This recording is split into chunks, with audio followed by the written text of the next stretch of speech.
Allah. Jadi setelah kita memahami bagaimana kita membaca sebuah hikmah di dalam kejadian-kejadian di dalam kitab suci Al-Quran ini, kita mesti sadar bahwa kita ini tidak dihidupkan oleh Allah di zaman Nabi Musa, di zaman Nabi Isa. Kita dihidupkan oleh Allah di tahun 2014, di tahun yang serba teknologi. Kalau zaman dahulu mungkin belum ada di zaman Nabi Musa mobil. Sekarang sudah banyak mobil. Zaman dahulu di zaman Rasulullah belum ada pesawat terbang. Sekarang sudah ada pesawat terbang. Nah, ini bagaimana kita mengkaitkan antara zaman dulu dengan zaman sekarang. Para pemirsa, di dalam kitab suci, di dalam surat Yasin, Allah berkata bahwa ini adalah kitab hikmah. Artinya apa? Perlu bagi kita untuk melatih, untuk membaca hikmah. Untuk mengambil pelajaran-pelajaran penting dari kejadian-kejadian yang dikisahkan oleh Allah di dalam kitab suci tadi. Misalkan kejadian Nabi Musa, apa pelajaran-pelajaran penting kita bisa ambil. Di dalam kisah Nabi Isa, apa yang pelajaran-pelajaran penting kita bisa ambil. Nah, kita melatih diri kita untuk mengambil pelajaran-pelajaran tadi. Setelah kita faham bagaimana cara mengambil tadi, nah kita gunakan di tahun 2014 ini. Kita melihat sekarang banyak kejadian-kejadian, bukan para pemirsa. Contoh saja, kejadian penciptaan mobil misalkan. Bagaimana katakanlah Korea Selatan. Ya, kalau kita perhatikan, Korea Selatan itu kemerdekaannya cuma beda 2 hari dengan kita. Kita tanggal 17 Agustus 1945. Mereka tanggal 15 Agustus. Cuman beda 2 hari. Tapi coba lihat bagaimana kemajuan teknologi yang dicapai oleh Korea Selatan. Mereka bikin mobil, mereka bikin handphone, artis-artisnya pun menembus papan atas tingkat dunia. Nah, ini harus kita baca. Dengan bagaimana cara kita membaca?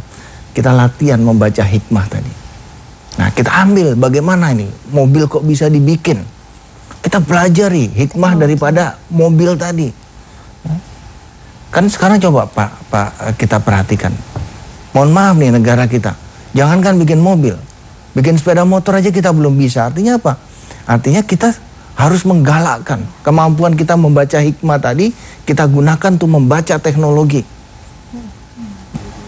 Bagaimana TV, televisi, teknologi televisi bagaimana? Tidak ada kata terlambat ya? Tidak ada kata terlambat. Contoh misalkan sekarang, jangan malu-malu kita nyontek. Ini semua kita urusannya nyontek. Kalau kita perhatikan bagaimana teknologi dari luar negeri itu kita contek saja. Adaptasinya. Ya, kita contoh. Nah, kita kembangkan sendiri dengan gaya kita. Tapi sistemnya kita contek. Saya ambil contoh misalkan ada satu franchise dari luar negeri yang dia sekarang mendunia, katakanlah sebuah restoran misalkan yang mendunia. Kita pelajari bagaimana kok dia bisa mendunia. Ya. Kita contoh, mungkin dengan merek kita sendiri. Bagaimana cara kita bisa mempelajari itu semua? Kita latih dengan di dalam kitab suci. Ngambil hikmah. Oh, dalam kisah Nabi Musa, hikmah ini yang kita bisa ambil. Para pemirsa, ternyata tidak gampang kita untuk bisa mengambil hikmah itu.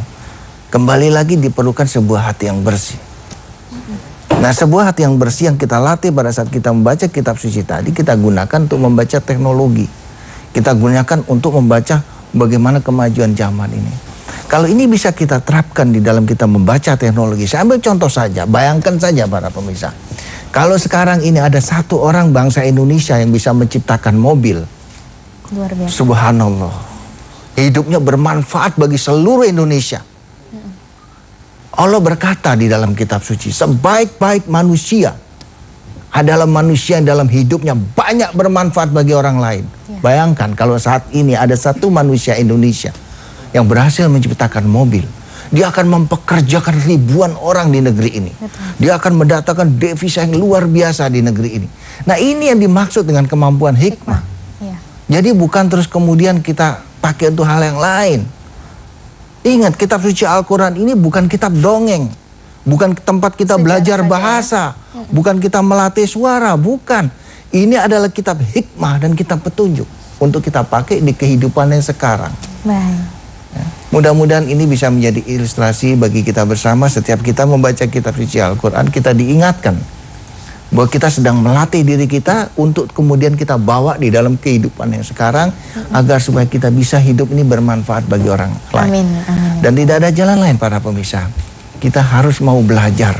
Ini yang dikatakan oleh Rasul. Tuntutlah ilmu sampai ke negeri Cina. Mudah-mudahan dengan pertemuan kita pada pagi hari ini dapat memberi inspirasi bagi kita bersama, termasuk diri saya. Apa sebenarnya hikmah di balik surat Yasin tadi yang dikatakan oleh Allah bahwa sesungguhnya kitab suci Al-Quran ini adalah kitab hikmah dan ya. kitab petunjuk. Iya, baik. Terima kasih banyak Pak Ustadz Soni Sutrisna. Sangat banyak sekali ya tentunya hikmah yang bisa kita dapat tentunya dari acara ini. Insya Allah ini juga dapat memberikan inspirasi juga bagi Anda dan keluarga Anda. Nah, setelah ini kita nanti akan sharing tentunya dengan Ibu Ulia di sini ya. Pemirsa jangan kemana-mana, tetaplah bersama kami. Kami akan kembali lagi.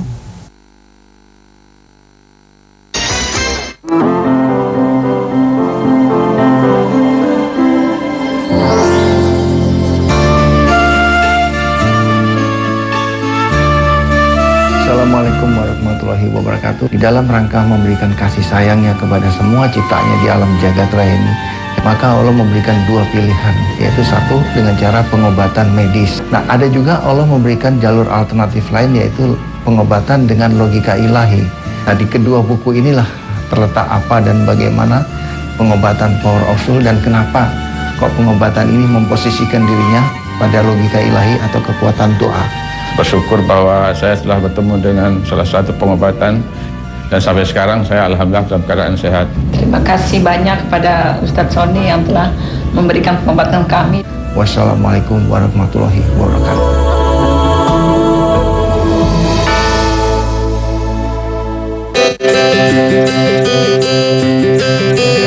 Sebagai dai muda, kita melihat nih sekarang anak muda sepertinya novel anak-anak zaman kecil dulu ada 5 sekawan yang ada 3.000 anak nggak ya? Enggak. Oh enggak.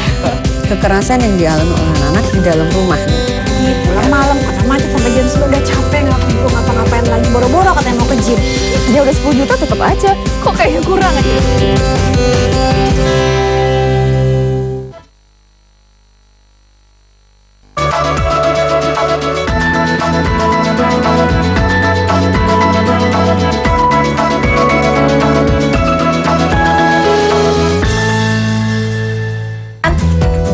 Yang di blender dengan menggunakan juicer itu apa? Buah-buah itu kan mineral. Jadi kalau kita cuma minum airnya doang, itu udah kayak minum sirup gitu. Ada manfaatnya udah minimal gitu. Jadi sebenarnya lebih bagus kalau di harus blender. ada blender bukan juicer. Fitness tuh yang kalau ngikutin sehari kalori bahkan Iya, ribet ya. mungkin gua nggak cukup pintar untuk tahu seperti itu gitu. Tapi artinya asal kandungan 4 sehat 5 sempurna. Yang ini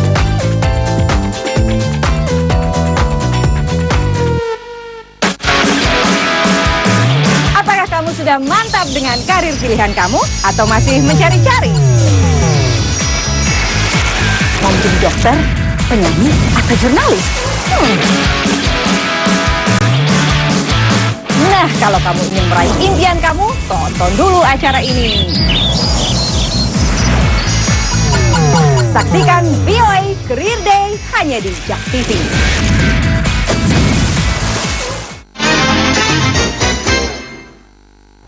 Ya pemirsa, masih bersama kami. Kami membuka line interaktif untuk Anda di 0215155111. Dan bagi Anda yang gemar membaca buku, ada 2 buah buku yang telah dikeluarkan oleh Pak Ustadz Soni Sutrisna yang pemirsa. Yang pertama berjudul Power of Soul, Doa Seorang Penyembuh. Dan yang satu lagi berjudul Sholat untuk Memperbesar Periuk Rezeki. Dan buku-buku ini insya Allah sudah bisa Anda dapatkan di toko-toko buku besar di seluruh Indonesia.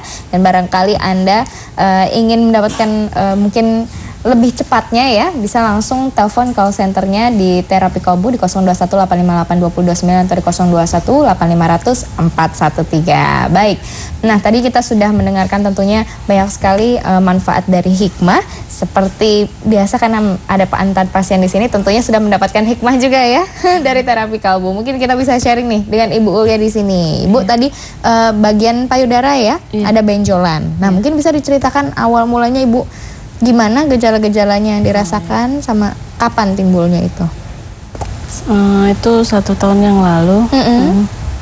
Jadi 1 tahun yang lalu saya ngerasain ada benjol keras, terus merah gitu ya. Kalau dipegang itu memang dia awal kecil, kayak kelereng gitu atau gimana Ibu? Enggak ya? Kalau itu seperti apa ya, kayak segi 4 gitu di bawah payudara. Tapi keras ya, padat ya?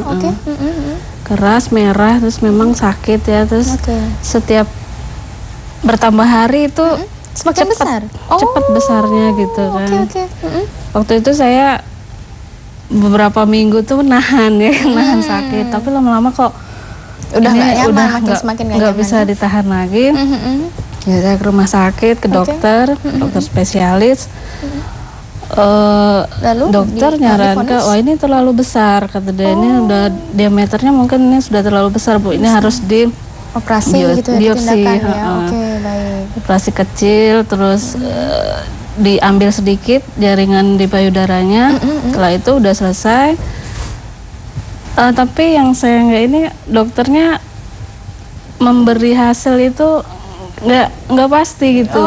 Ini gitu. tumor Atau kanker gitu ya. Kalau boleh tahu Ibu sebelah kanan atau sebelah kiri? Sebelah kanan. Oh, sebelah kanan Iya. ya. Oke.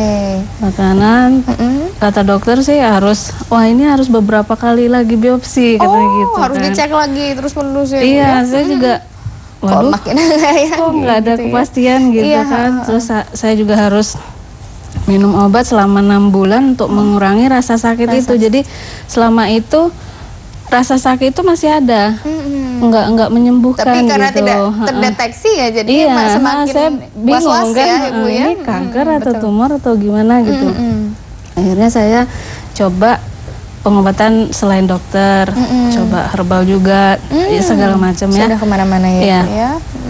Waktu itu atau herbal agak berkurang, Iya. tapi juga nggak nyembuhin gitu. Oh, masih ada sakitnya Masih, juga. jadi keluar lagi gitu. Sampai pernah waktu itu di payudara saya itu sampai mengeluarkan itu Cairan. nanah gitu. Oh, oke. Jadi dia kayak bisul di atas itu, ngeluarin nanah banyak gitu kan. Saya baik. juga Kok seperti ini ya? Semakin sampai parah. sakitnya Iya. sampai ke belakang ini, sampai nusuk ke ya? belakang. Udah, saya udah nggak tahan, sama suami juga saya bilang saya udah nggak tahan Pak gitu kan. Waktu itu juga beberapa bulan itu saya dinyatakan hamil kan. Oh iya. Lalu kok jadi was-was juga, makin was-was bingung kalau lagi, obat-obatan ke juga dokter, semakin obat-obatan ini mau ya. ke Iya, ini betul. itu akhirnya ya, alhamdulillah saya tahu informasi soal dengan terapi kalbu. pengobatan terapi kalbu. Ya saya ke Pak Ustadz. Pak Ustadz Sony ya, alhamdulillah. Nah Ibu berapa kali total terapi yang Ibu jalani kalau boleh tahu? Pertama kali datang di tangan Pak Ustadz, terus 3 kali berikut jadi 4 kali. 4 kali ya Ibu ya. Itu 4 apa kali, Bu. mungkin yang perubahan yang memang Ibu rasakan itu? Waktu pertama kali saya datang Pak Ustadz pagi, pulang malam itu istirahat malam itu, paginya kan malam itu saya dikasih minyak ya atau air. Terus paginya itu alhamdulillah subhanallah banget langsung berkurang gitu bengkaknya. Bengkaknya berkurang. Itu nanahnya masih keluar waktu saat gitu. Oh, sudah berhenti ya. Udah berhenti. Tapi benjolannya sudah berkurang. Udah keras. Tapi 1 kali ke Pak Ustadz itu alhamdulillah banget. Pagi-pagi tuh saya sholat subuh, sebelum sholat subuh kan saya biasa kalau bangun Ngecek tidur dulu. ngecek Iya. ya kan. Kaget gitu. Aduh, Pak ini kok udah berkurang gitu, berkurang sedikit. Kok berkurang ya Pak ya? Alhamdulillah banget. Iya.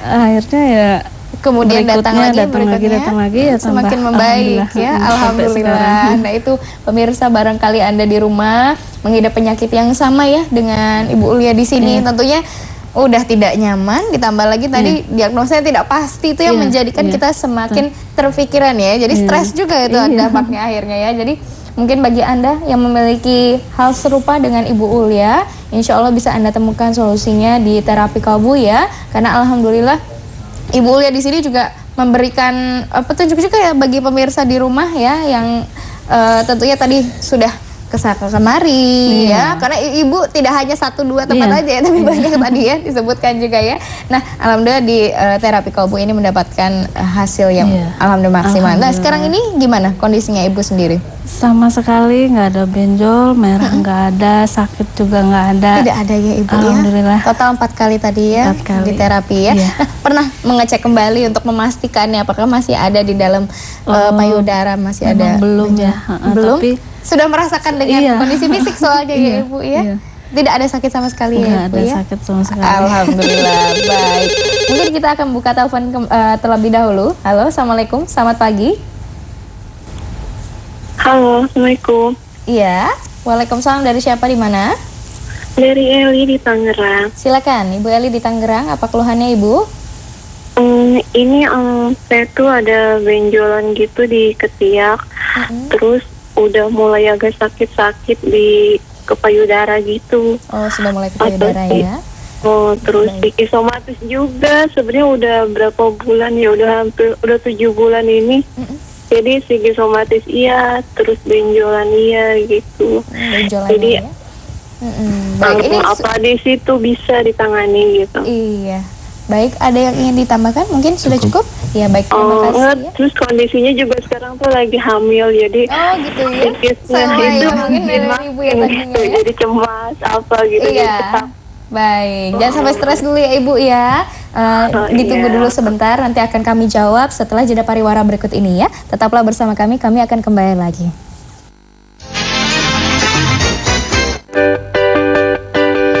Cantikku karena FOE2, hasyatnya sungguh nyata ku rasa. Wajahku indah berseri, secerah hari-hari, dan siap aku jalani. FOE2, harga terjangkau pasti, buatku percaya diri. Wajah indah berseri bila pakai FOE2.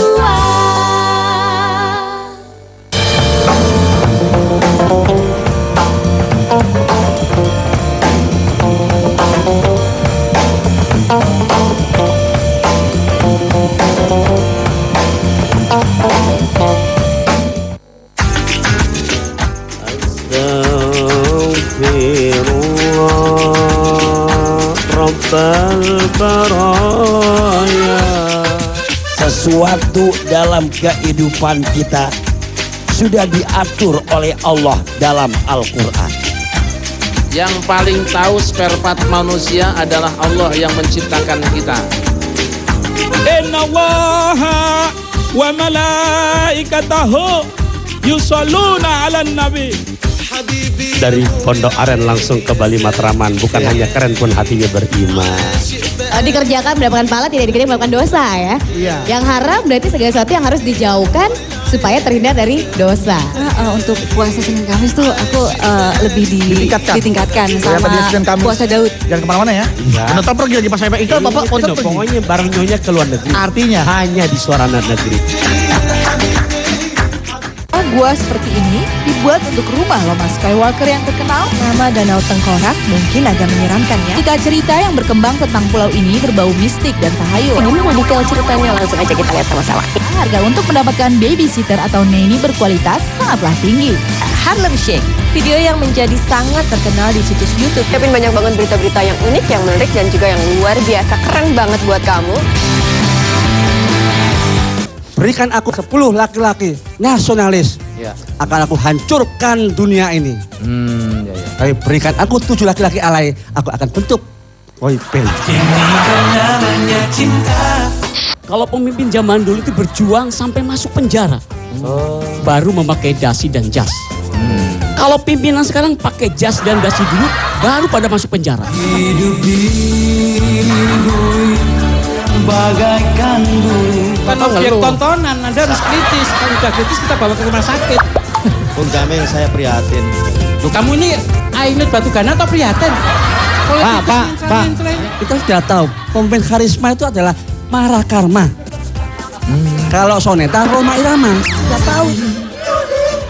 Saya setuju. Karena kebetulan saya megang trompet. Jangan dibalik balik. Kita jadi bingung. Ini akan membahas satu persoalan di negeri ini hanya dengan satu sisi, yaitu sisi komedi. Jakarta Comedian Club.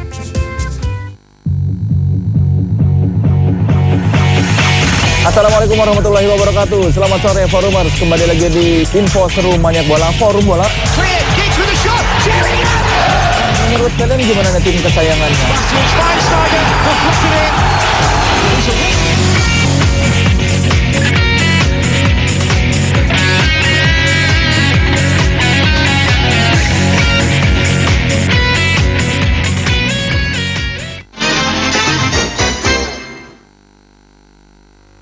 Aja pada waktu itu pertamanya kok dipijat sampai 2 kali masih sama aja, dan langsung kita ke dokter.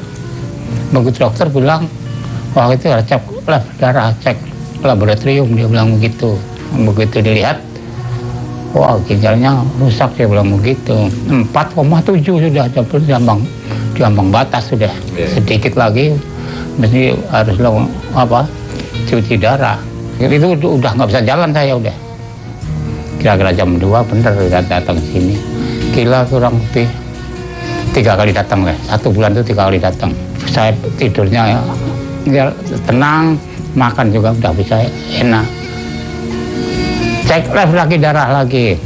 Itu yang ketiganya itu lalu langsung tinggal 3,2.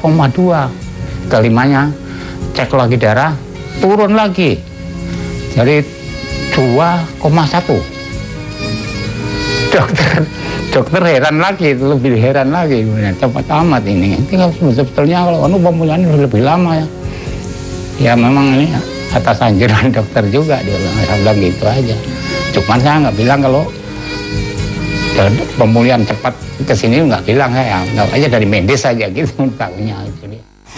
Ya baik pemirsa, masih bersama kami dalam terapi kalbu tentunya di dalam Inspirasi Pagi. Mungkin kita akan menjawab tadi pertanyaan dari Ibu Lia yang mengidap suatu penyakit tadi, ada benjolan di bagian ketiak, lalu tiba-tiba kok rasanya menjalar juga sampai ke payudara nih Pak Ustadz Sony. Bagaimana cara menghandle ini, dan juga tadi disebutkan kalau Ibu dalam kondisi hamil sekarang ya. Nah bagaimana Pak Ustadz? Ya, Assalamualaikum warahmatullahi wabarakatuh Ibu Lia. Jadi sedikit tadi saya coba lakukan deteksi ya. Benjolan di daerah ketiak ini, saya pikir ini jangan dibiarkan terlalu lama ya, sebab